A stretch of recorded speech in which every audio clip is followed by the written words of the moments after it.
अच्छा, दिल्ली एनसीआर में रहने वालों के लिए ये एक बहुत ही मतलब जानी पहचानी कहानी है। आप बड़े शौक से सोच समझकर बालकनी के लिए या घर के लिए पौधे लेकर आते हैं। नर्सरी वाला आपको पूरी गारंटी देता है भैया कुछ नहीं होगा।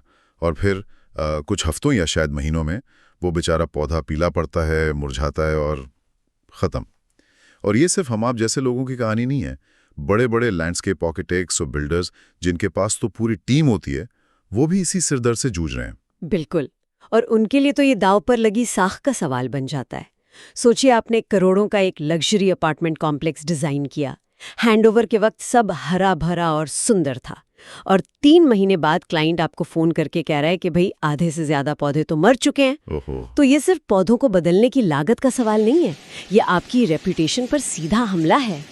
और वो तनाव अलग जब आपको अपने वीकेंड पर सब कुछ छोड़कर इमरजेंसी में नर्सरी भागना पड़ता है ताकि सोमवार को साइट पर सब ठीक दिखे। सही कहा, ये एक प्रोफेशनल दुस्वप्न जैसा है। तो आज हमारे हाथ कुछ सोर्सेज लगे हैं एक ऐसी कंपनी के बारे में जो इस समस्या को जड़ से खत्म करने का दावा कर रही है। कंपनी का नाम है लीफलेक्स और इनका दावा कोई छोटा मोटा नहीं है। ये कहते हैं कि इनके लगाए हुए 95% पौधे जिंदा रहते हैं। आज की हमारी इस गहरी पड़ताल में हम इसी दावे की तह तक जाएंगे।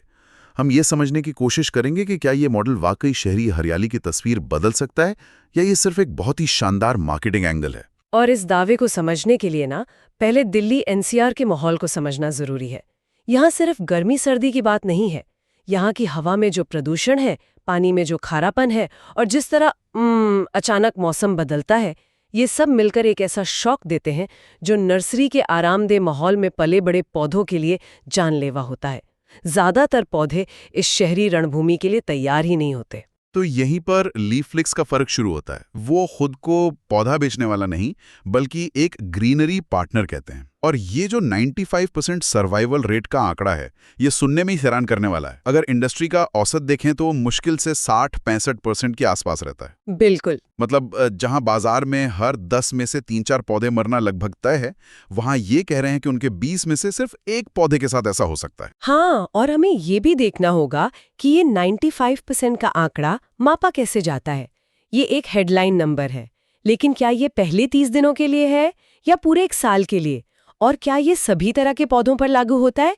क्योंकि देखिए, एक हार्डी स्नेक प्लांट और एक नाजुक ऑर्किड को जीवित रखने में जमीन आसमान का अंतर है।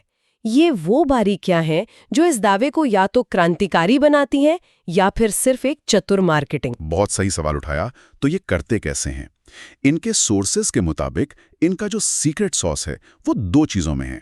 पहली, ये दिल्ली अडेप्टेड पौधे देते हैं और दूसरी, ये प्रदूषण प्रतिरोधी यानी पोल्यूशन रेजिस्टेंट पौधों को चुनने पर बहुत जोर देते हैं।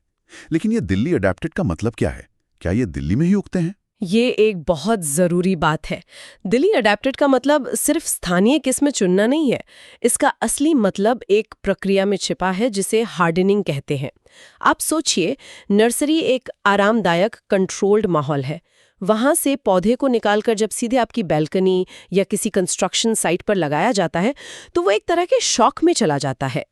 हार्डनिंग में पौधों को नर्सरी में ही धीरे धीरे शहर के जैसे कठोर माहौल का आदी बनाया जाता है। उन्हें कम धूप, थोड़ा खारा पानी और तापमान के उतार चढ़ाव को सहना सिखाया जाता है। तो जब वो पौधा आपकी साइट पर पहुंचता है तो वो पहले से ही उस माहौल के लिए तैयार होता है, एक सैनिक की तरह। ये तो सच में एक प्रोएक्टिव अप्रोच है। अच्छा, थ्योरी तो बहुत अच्छी लग रही है, लेकिन बिजनेस की दुनिया में आंकड़े ही सब कुछ होते हैं। क्या उनके पास इन दावों को साबित करने के लिए कोई ठोस नंबर्स हैं? हाँ, और उनके दिए गए आंकड़े कहानी को और दिलचस्प बनाते हैं। उनका एक दावा है कि उनके मॉडल को अपनाने से क्लाइंट्स की पौधों को बदलने की लागत में 78% तक की कमी आई है। 78%? हाँ, ये एक बहुत बड़ा नंबर है। किसी बड़े रेजिडेंशियल कॉम्प्लेक्स या कॉर्पोरेट पार्क के सालाना मेंटेनेंस बजट में ये लाखों की बचत हो सकती है। ये सिर्फ पैसे की नहीं, बल्कि समय और सिरदर्द की भी बचत है। 78%? ये तो गेम चेंजर हो सकता है। और भी कुछ नंबर्स हैं? हाँ, जैसे कि 92% क्लाइंट्स उनके पास दोबारा काम के लिए आते हैं। और जो आंकड़ा मुझे सबसे ज्यादा चौंकाने वाला लगा वो ये है कि उनके 84% नए क्लाइंट्स रेफरल के जरिए आते हैं। मतलब उनके पुराने क्लाइंट्स ही उनके लिए नए क्लाइंट्स ला रहे हैं। और ये आखिरी आंकड़ा सबसे ज्यादा मायने रखता है। वर्ड ऑफ माउथ मार्केटिंग किसी भी सर्विस बिजनेस की सबसे बड़ी कसौटी होती है। रिपीट बिजनेस तो दिखाता है कि आपका काम अच्छा है, लेकिन जब कोई क्लाइंट अपने नेटवर्क में किसी को आपकी सिफारिश करता है तो वो अपनी साख दांव पर लगा रहा होता है। सही बात है। इसका मतलब है कि भरोसा बहुत गहरा है। हालांकि हमें ये भी ध्यान रखना होगा कि ये शुरुआती दिनों के आंकड़े हो सकते हैं जब क्लाइंट्स अर्ली अडॉप्टर्स होते हैं। असली परीक्षा तब होगी जब ये मॉडल बड़े पैमाने पर काम करेगा। बिल्कुल। जैसे इनके सोर्सेज में एक senior landscape architect Vikram Singh का जिक्र है। वो कहते हैं कि लीफलीक्स के साथ काम करने से उन्हें एक तरह की मन की शांति मिली है। अब उन्हें ये चिंता नहीं सताती कि प्रोजेक्ट हैंडओवर के 6 महीने बाद वो जगह कैसी दिखेगी। वो जानते हैं कि हरियाली वैसी ही रहेगी। और यही मन की शांति इस सर्विस का असली प्रोडक्ट है। पौधा तो सिर्फ एक माध्यम है, वो असल में भरोसा बेच रहे हैं। एक प्रोफेशनल के लिए ये जानने का सुकून कि उसका काम लंबे समय तक उसकी क्वालिटी का सबूत देता रहेगा, किसी भी चीज से ज्यादा कीमती है। ये उनके और उनके क्लाइंट के रिश्ते को भी मजबूत करता है। तो अब ये साफ हो रहा है कि ये सिर्फ पौधे बेचने का काम नहीं है, ये एक पूरी सर्विस है, एक पूरा पैकेज है। चलिए इस पैकेज में और क्या-क्या है उसे थोड़ा और खोदते हैं। हाँ, क्योंकि उनका मॉडल प्रोडक्ट सेंट्रिक है ही नहीं, वो सर्विस सेंट्रिक है। वो एक इकोसिस्टम बना रहे हैं जो पौधे के जिंदा रहने को सुनिश्चित करता है।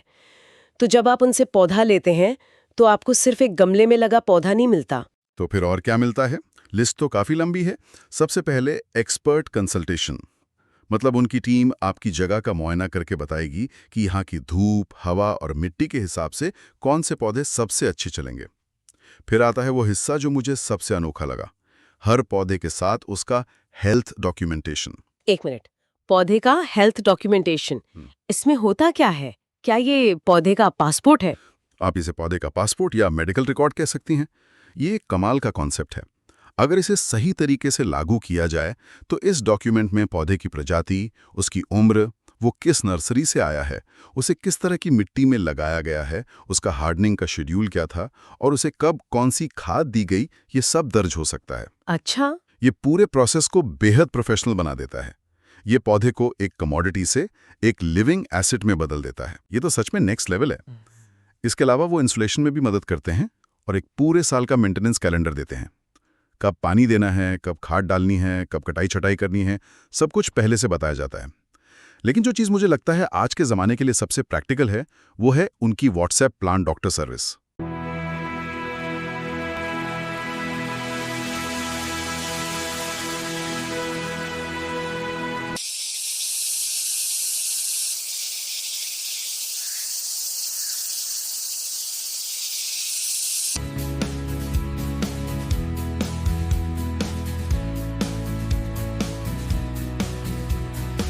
Just make sure they're planted deep enough for the roots to take hold. Yes, and press the soil firmly around the base.